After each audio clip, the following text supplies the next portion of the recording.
Hello friends, আশা করি সবাই তোমরা ভালো আছো। তো চলো আজকে রান্না শুরু করছি মাছের মাথাতে চাল কুমড়োর তরকারি। তো তার জন্য উপকরণ লাগছে চাল কুমড়ো। মাছের মাথাটা আমি হলুদ লবণ মাখিয়ে রেখে দিয়েছি, কাঁচা লঙ্কা, হলুদ গুঁড়ো, জিরে গুঁড়ো, মিট মশলা, লবণ স্বাদ মতন, লাগছে আদা বাটা, চিনি স্বাদ মতন, শাহি গরম মশলা। এবার আমি মাছটা ভেজে নেব। মাছটা আমি ভাজতে শুরু করে দিয়েছি, মাছটা ভাজা হচ্ছে।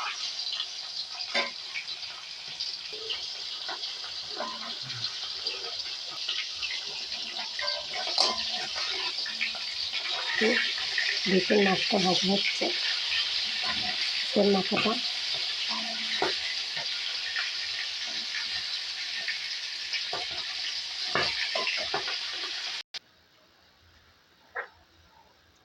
এবার দেবো কাঁচা লঙ্কা জিরাটা।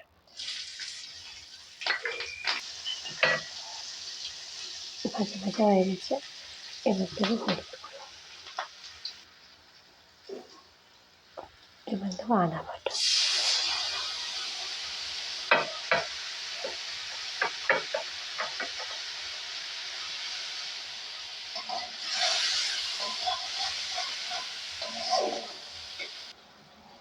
এবার দেবো জিরে গুঁড়োটা,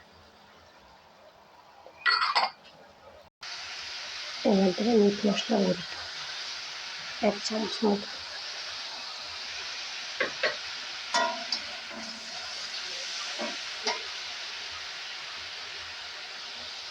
এবার দেবো স্বাদ মতন লবণ,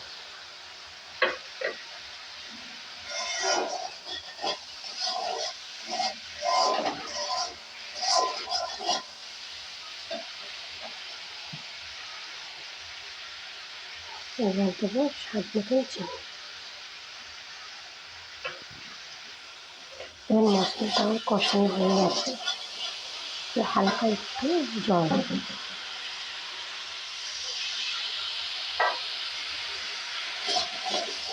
চিনিটা লাগিয়ে সারিয়ে দেবো। এবার মাছের মাথাটা দিয়ে দেবো, মাছের মাথাটা দিয়ে দিয়েছি।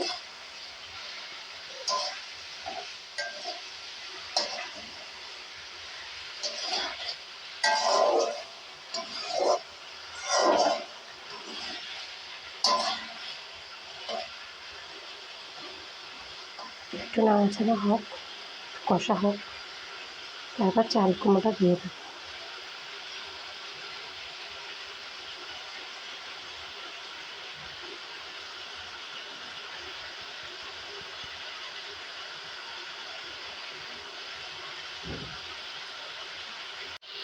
তো এবার চাল কুমড়োটা দিয়ে দিচ্ছি।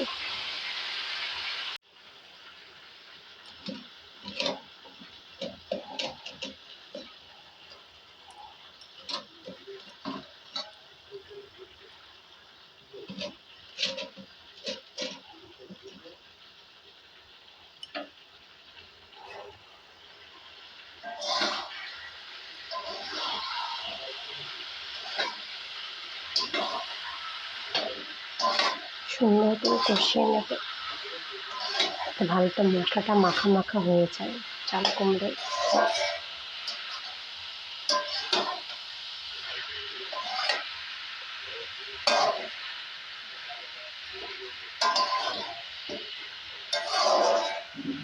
আমি এভাবে কোনো চাল কুমড়ো খাইনি, তো আমার শাশুড়ির হাতে শেখানো এটা। আমার শাশুড়ি মা শিখিয়ে দিয়েছে, খেয়ে দেখবেন, আশা করি আপনাদেরও সবাই ভালো লাগে। দেখুন অনেকটা মজে গেছে, এবার জল দেব, যাতে ভালো করে মাছের মাথাটা সেদ্ধ হোক।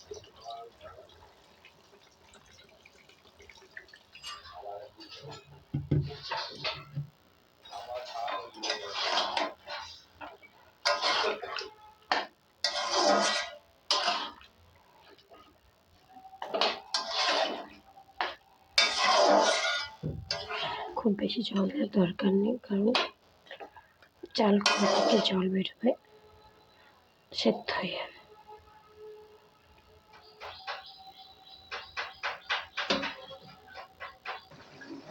দেখুন কত সুন্দর দেখতে হয়ে গেছে।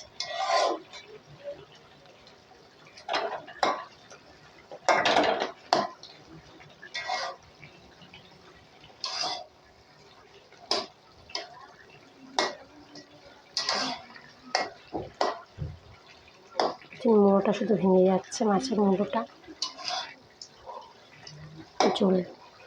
জলটা বসে গেলেই নামিয়ে নেব।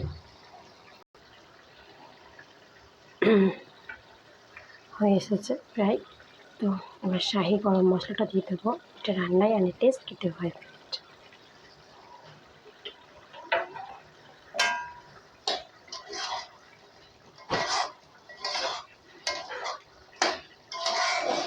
এটা শুকনো শুকনো হবে, তো শুকনো শুকনো হয়ে যাক। আর গরম মশলাটা দেওয়ার পর একটু ফোটাতে হয়, নাহলে গন্ধটা থেকে যায়। আপনাদের মনে হতেই পারে যে আমি রসুন দিলাম না কেন, কিন্তু শাশুড়ি মা আমাকে এভাবেই শিখিয়েছে, যেটা আদা দেবে। তো সেভাবেই বানাই আমি। অবশ্যই সবার বাড়িতে ট্রাই করবেন, দেখবেন খেতে ভালো লাগবে সবারই। চাল কুমড়োটা রেডি হয়ে গেছে, এবার নামিয়ে এইটুকুনি গ্রেভি থাকবে।